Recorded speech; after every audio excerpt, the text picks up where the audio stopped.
آپ میں ہر فرد اپنے علاقے کی ایجوکیشن کی ذمہ داری کو محسوس کرے۔ آج ہمارے ہزاروں بچے تعلیم نہیں حاصل کر رہے ہیں، غربت کی وجہ سے، کسی اور پریشانی کی وجہ سے، یا ماں باپ کی جہالت کی وجہ سے۔ عالم تو یہ ہو گیا ہے بامبے میں مسلم محلوں کا کہ میں اکثر رات کو دیر سے تقریر کر کے آتا ہوں، دیکھتا ہوں لوگ تاش کھیل رہے ہوتے ہیں، پکوڑے پک رہے ہوتے ہیں، لذت کام و دہن کی بات ہو رہی ہوتی ہے۔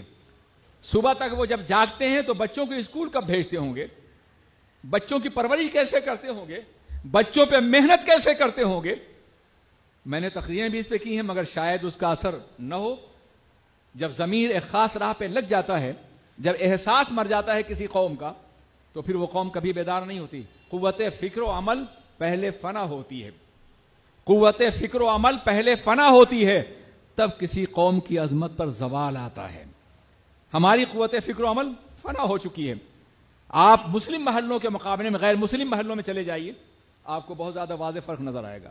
رات ہوئی، قرآن نے کہا ہے کہ وَجَعَلْنَا اللَّيْلَ لِبَاسًا وَجَعَلْنَا النَّهَارَ مَعَاشًا، ہم نے رات کو لباس اور دن کو معاش کے لیے بنایا ہے۔ یہ رات بھر جاگتے ہیں اور دن بھر سوتے ہیں، یہ کیفیت ہو گئی ہمارے محلوں کی۔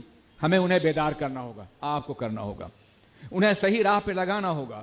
جو اپنے والدین اپنے بچوں کی تربیت کر سکتے ہیں، پڑھا سکتے ہیں، ان سے کہنا ہوگا کہ آدھا پیٹ کھاؤ مگر بچوں کو تعلیم ضرور دو، توڑ دو یہ ٹی وی، تمام عیاشیاں ختم کر دو، اپنے بچوں کو تعلیم، یہ تمہارا مستقبل ہے۔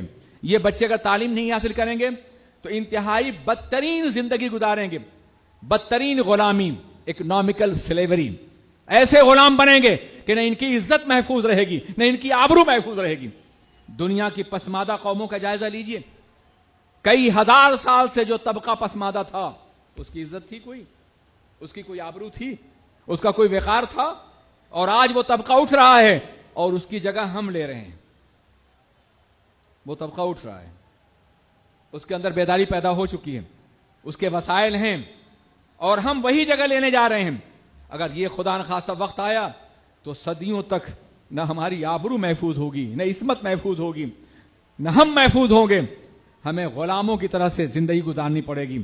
اس غلامی سے بچانے کے لیے ہمیں اجتماعی محنت کرنی پڑے گی مکمل طور پہ، اور اس کا طریقہ یہ ہے کہ جتنے بھی افراد ہیں، آپ پورے شہر کو سنبھال سکتے ہیں، اپنے محلے کا جائزہ لیں، دیکھیں کون سے بچے پڑھ رہے ہیں اور کون سے بچے پڑھ نہیں رہے ہیں۔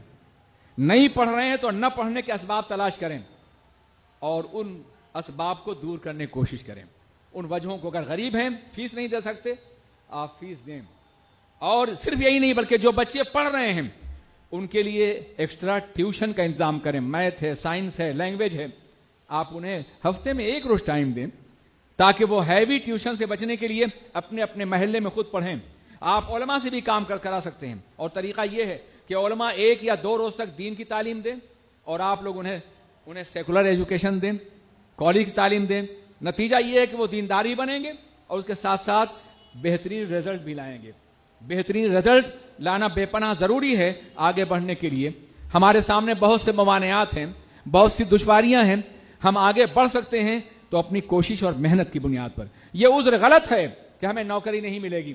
ایک ایجوکیٹڈ انسان اپنے دل سے اتنا مطمئن ہوتا ہے کہ فاقہ بھی کرے گا تو بھی باعزت رہے گا، وہ فاقہ بھی کرے گا تو اس کا دل مطمئن رہے گا۔ اس لیے صرف روزی کے لیے یا نوکری کے لیے تعلیم حاصل نہیں کی جائے، بلکہ ذہن کو روشن کرنے کے، دل کو اجالنے کے لیے تعلیم حاصل کرنی بے پناہ ضروری ہے۔ اور اب ہندوستان ایک عالمی مارکیٹ بنتا جا رہا ہے۔ ممکن ہے کچھ لوگ یہاں آپ کو نوکری نہ دیں، اگر آپ کے اندر صلاحیت ہے تو بیرونی ملک سے آنے والی حکومت، فیکٹریاں اور کارخانے اور ادارے آپ کو صلاحیت کی بنیاد پہ جگہ ضرور دیں گے۔ حالات بہت بدل رہے ہیں، ان حالات سے فائدہ اٹھایا جائے، اس کو باضابطہ اپنے لیے ایک مستقبل کی روشن راہ تصور کیا جائے۔ ہم میں کا ہر فرد اپنے علاقے میں ایسے ٹیوشن کے اسکول قائم کرے یا جائزہ لے کہ کون سا بچہ پڑھ نہیں رہا ہے اور اسے پڑھانے کی کوشش کی جائے، تاکہ 100% ایجوکیشن ہمارے معاشرے میں عام ہو سکے۔ ہماری بچیاں بھی، ہمارے بچے بھی، سب کے سب تعلیم یافتہ ہو جائیں۔ اگر ایسا ہوگا انشاءاللہ تبارک و تعالی تو ہمارا مستقبل روشن ہے۔ ہم صدیوں کی مایوسیوں کو چند سالوں کے اندر دور کر سکتے ہیں اگر ہمارا عزم محکم ہو، ہمارے ارادے مضبوط ہوں اور اگر ہم دین کے لیے کچھ قربانی، وقت کی قربانی دینے کے لیے تیار ہو جائیں تو یقیناً ہم کامیاب ہو سکتے ہیں.